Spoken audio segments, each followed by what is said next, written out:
Okay, we're now streaming on YouTube, Instagram, Twitch, and Facebook, all of the platforms. Let's get this going, man. I'm really excited for Master Life Lesson number 8, The Power of Solitude. Boy, can I ever relate.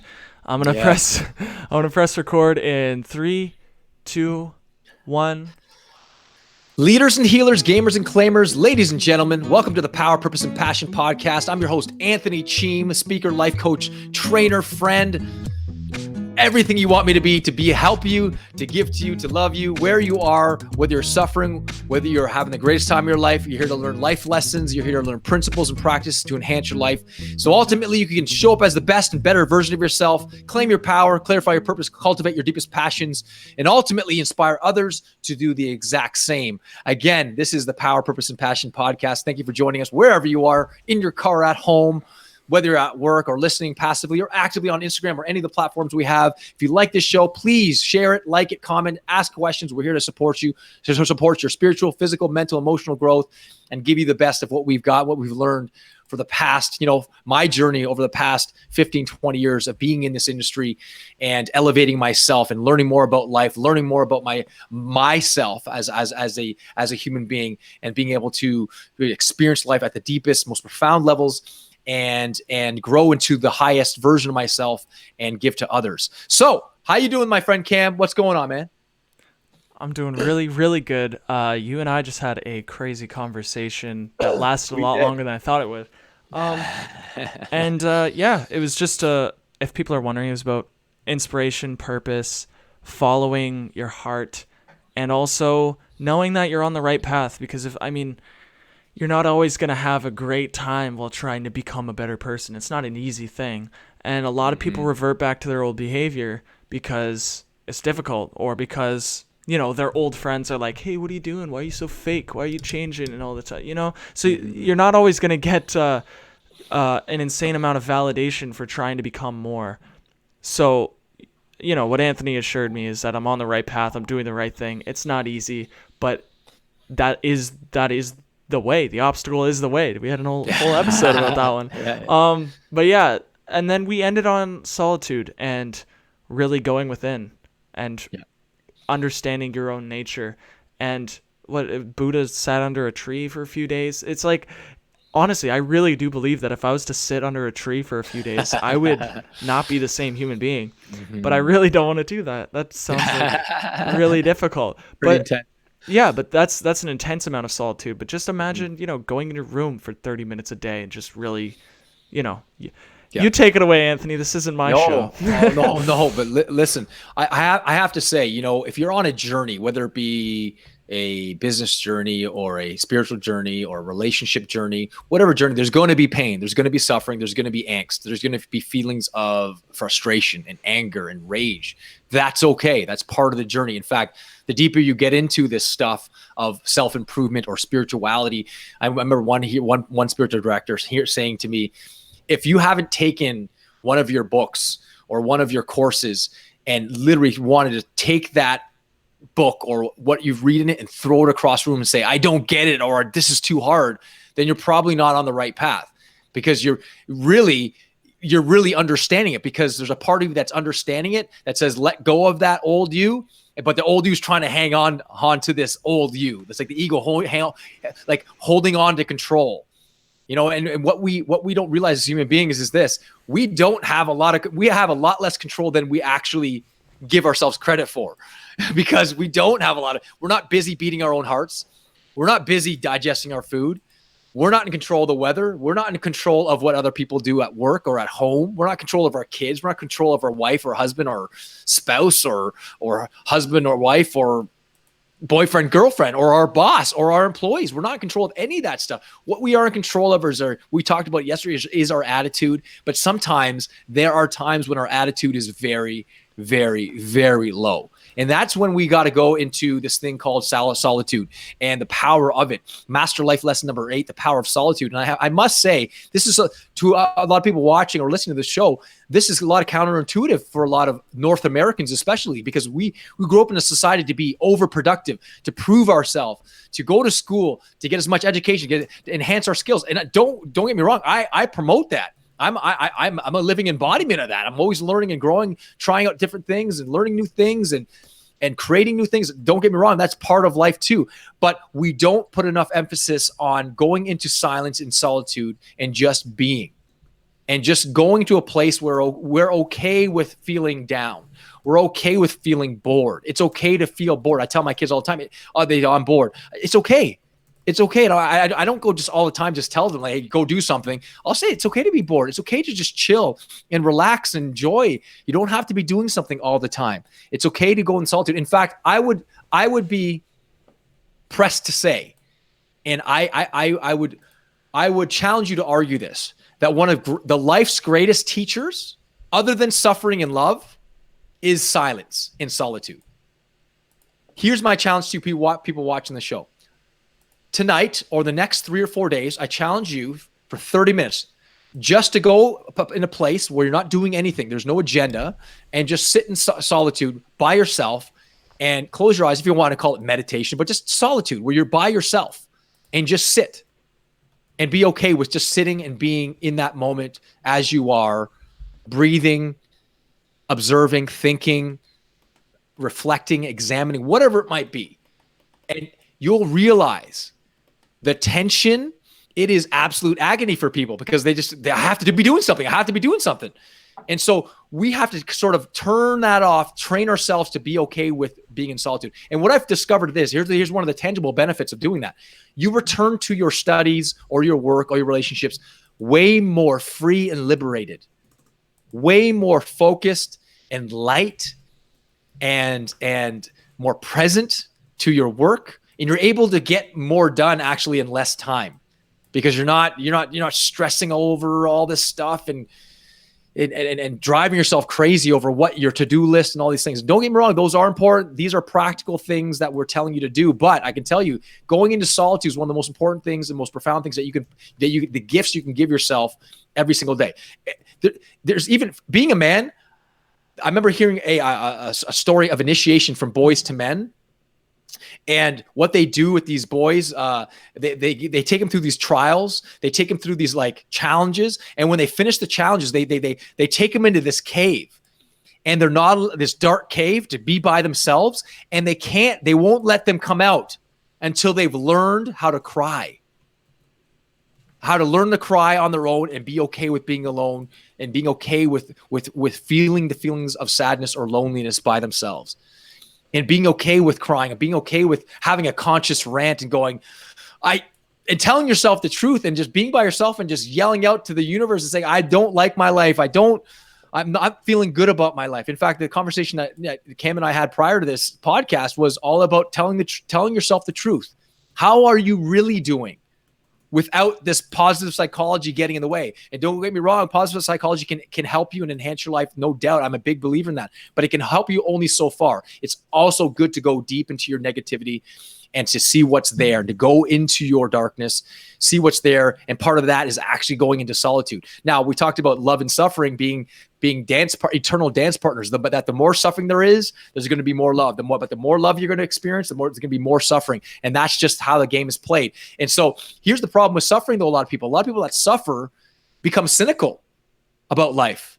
So that's why going into solitude is a much more, if you want to call it, controlled way or manufactured way to go into your stuff and to be okay with doing nothing. And trust me when I say this, ladies and gentlemen, I have a tough time just doing nothing because I for the longest time, I was not good in school. I was not good. I wasn't disciplined. I was a procrastinator for the longest time.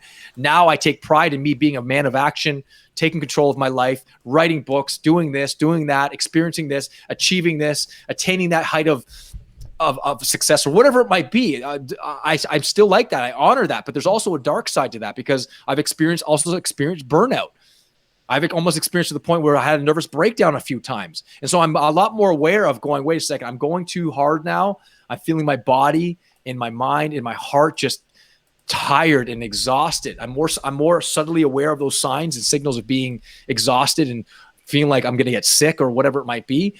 And I allow myself to rest. I give myself compassion and say, hey, you know what? It's okay. I'm going to take a rest I'm going to take a week or a weekend off, or I'm not doing it. There's no agenda, no achieving anything. The only achievement I need to achieve, the only thing that I need to achieve is being in the moment, enjoying the moment as it is. And that to me why Jesus even says, you know, that if you want to get to heaven, you got to be like children. And look at my two children; they're just always in the moment, loving life. They're genuine, they're authentic, and part of that is that they've never been shamed. They're just always like so pure and loving. It's like that's the capacity to live in the moment. There's no agenda. They have no goals.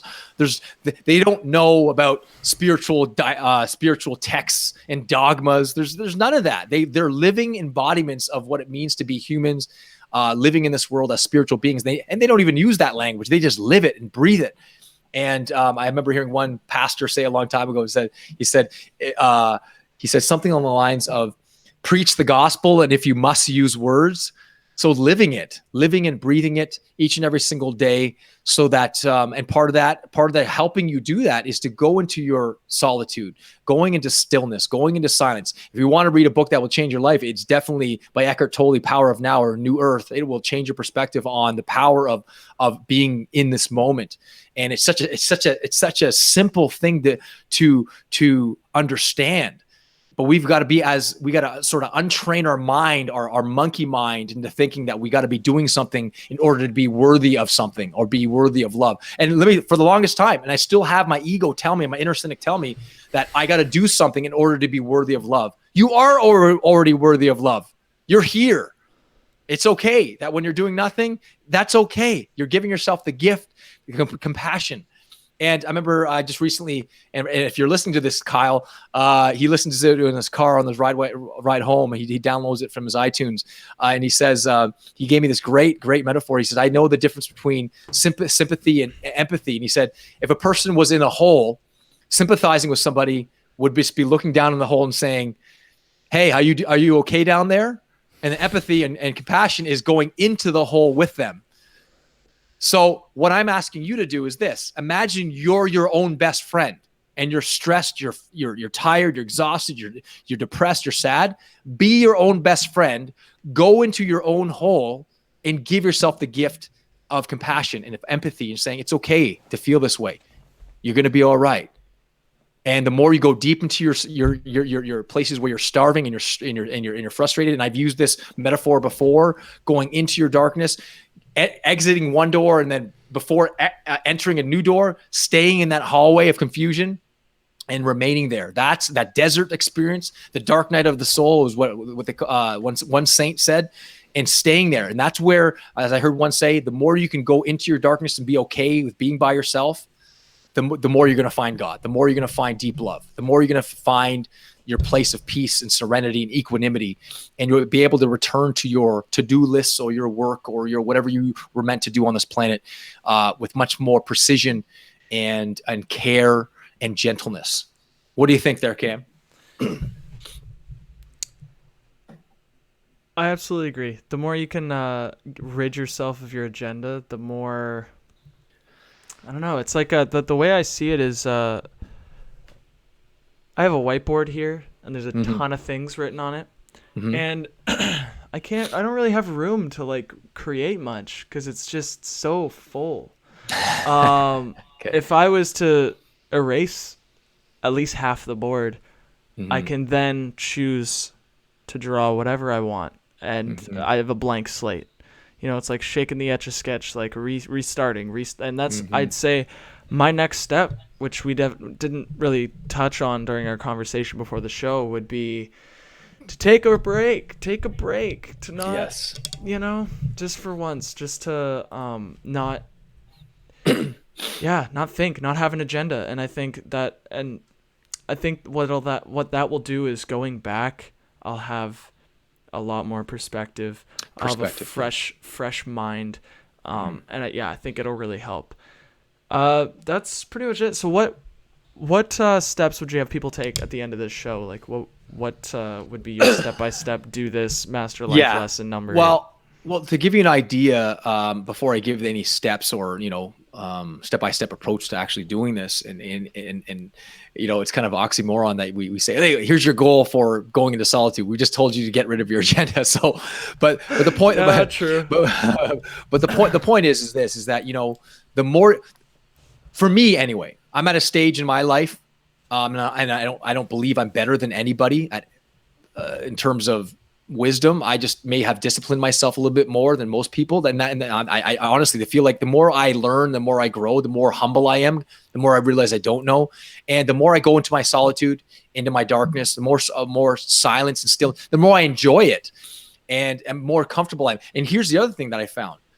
When I go into my stuff, my dark places, my ego, my cynicism, my dark place, whatever it might be, the things that I've denied, the things that I have sort of disassociated from, that have hurt me, or things that have been so painful in my life that I didn't want to deal with. When I go into that, the more I realize that I am not the only one suffering from this, that the whole world is suffering with this too. And that compassion arises from that.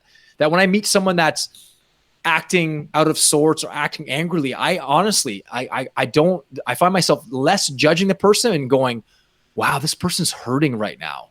How can I help this person? Maybe it's just send them a prayer. Or maybe it's just go up to them and give them a hug. Maybe it's just say, hey, are you okay? Like I'm here to help you, man. I see that you need to be helped here, or you're having a tough time. How can I serve you? I'm at that point now. And I believe that one came out of me constantly being incessantly obsessed about my to-do list, but rather going into my solitude, into my silence, and providing the least resistance for love and compassion to enter into my every dark places of my consciousness, so that I may be the best version of myself that day, and give of myself, and maybe radiate and emanate a higher level of energy that will maybe bring equanimity to the people around me. And that's one of the tangible benefits, that you become more compassionate, you become more gentle, you become less fixated on identifying yourself, what they call object referral, identifying yourself with the external things outside of you, the material things outside of you. Who are you without your material things? And I think you're more than your car. I think you're more than the money you make or the lack of money you make. I think you're more than what people say about you.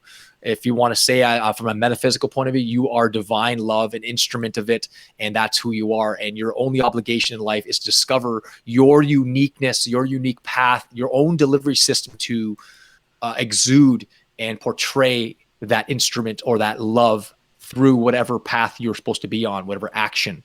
And to make the world better now. Now, whether you're there or not, that's okay too. But we're on this show, we're helping you to claim your power. And the part of claim your power is to understanding your identity and who you are while in solitude, clarifying your purpose and living out that purpose with every passion, with every fiber of your soul, your being, and to live it out freely, fiercely, and fearlessly, and courageously, and daringly. So in terms of step-by-step, maybe we've talked about this before, take next 3 days, take 10 minutes just to sit in your room and don't read, don't scroll in your phone and your iPad, just sit in solitude by yourself, watch your thoughts, just be. Listen to, or just look out your window and watch the trees. I'm watching the trees and the colors and the wind blow the trees, and just sitting there. And I love sitting there. I've learned to love the stillness of life, and just to be outside, just looking outside and just observing. And it's one of the most peaceful and freeing and liberating things you can do for yourself. So to maybe take 10 minutes a day in the next 3 or 4 days and see what happens. It's going to be very uncomfortable. Let me warn you, because your brain is going to automatically go on to its normal sort of autopilot way and just want you to do stuff, wash dishes, clean the car. Oh my God, what happens if you don't get it done? So what? Who cares? It can be delayed. Finding out who you are, go into silence, go into solitude. So we hope you enjoyed this Master Life lesson number 8, the power of solitude, power of silence. We hope you got a little bit of it. There were some intense moments and intense spiritual principles and practices, but the key is just to be okay with being on your own and being by yourself and loving yourself and discovering yourself through the power of solitude. So to your continued upgrade and evolution, live it up with power, purpose, and passion. If you like the podcast, if you love the podcast, we love it if you can subscribe, you share, you comment, you like, whatever it might be. We're here to help you. We're here to serve you. We love you, and God bless you on whatever journey and endeavor you are on. Thanks, guys.